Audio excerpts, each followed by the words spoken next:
Assalamualaikum warahmatullahi wabarakatuh. Beberapa hari lalu aku membaca di internet bahwa tingkat perceraian di Kabupaten Bandung sangat tinggi, bisa mencapai 200 kasus per hari, bahkan sampai kantor urusan agama itu harus ditutup karena membludaknya orang-orang yang mau mengajukan perceraian.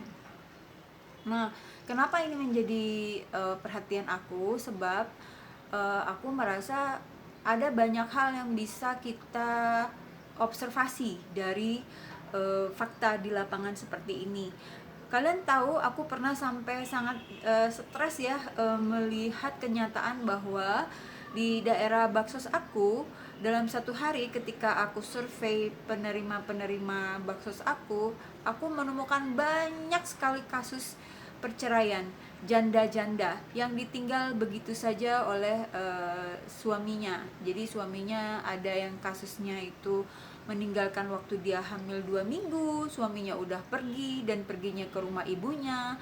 Ada yang sudah punya anak 2, suaminya pergi karena meninggalkan hutang, jadi si istrinya yang dikejar-kejar sama debt collector. Atau kasus di mana banyak sekali suaminya pergi begitu saja, tidak memberi nafkah, atau juga malah menikah lagi gitu, sehingga banyak membuat anak gadis keluarga yang lain menjadi seorang janda ya. Jadi kayak cuma mengambil perawannya anak perempuan keluarga lain. Jadi saya ngerasa ini sangat mengejutkan gitu, sangat menyedihkan, mengagetkan, dan juga sangat painful ya, melihat kenyataan betapa banyak perempuan yang akhirnya harus berjuang sendiri, bekerja setengah mati untuk menyekolahkan atau membiayai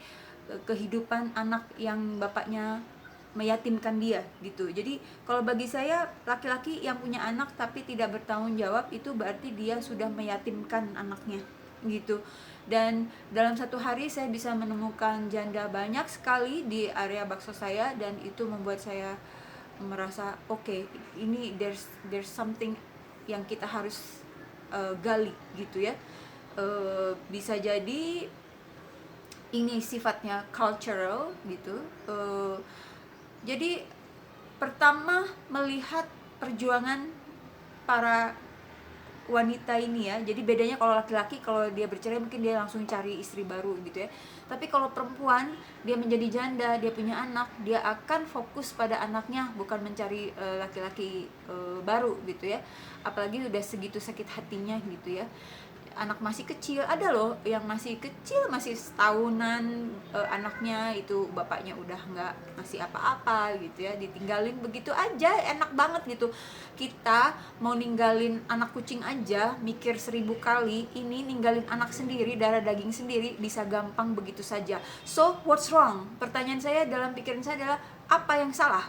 Apa yang salah dengan budaya di Jawa Barat ini gitu. Nah akhirnya pertama saya menggali dulu salah satu alasan terbesar kenapa adanya perceraian adalah dua hal ini. Ya, balik lagi. Ada dua faktor besar penyebab perceraian berdasarkan data. Pertama adalah tekanan ekonomi.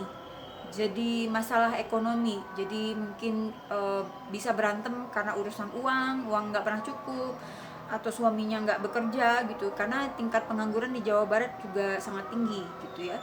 Yang kedua adalah kasus perselingkuhan. Jadi sebagaimana yang kita tahu, orang Jawa Barat itu orangnya romantis, sehingga mungkin kebablasan atau gimana gitu ya, sehingga komitmen terhadap suatu hubungan kekeluargaan itu, hubungan suami istri itu menjadi rapuh karena kebawa kali ya, kebawa sama reromanan begitulah mungkin ya. Karena basically orang Jawa Barat itu kalau menurut aku orangnya romantis, tapi jadinya kurang berkomitmen tinggi gitu. Nah, masalah ini menjadi unik lagi ketika ditambah dengan culture di Sunda atau di Jawa Barat ini. Yang aku amatin adalah ketika ketika menikah itu yang mengeluarkan biaya untuk pernikahan itu adalah pihak perempuan. Nanti aku bahas ya, nunggu azan dulu.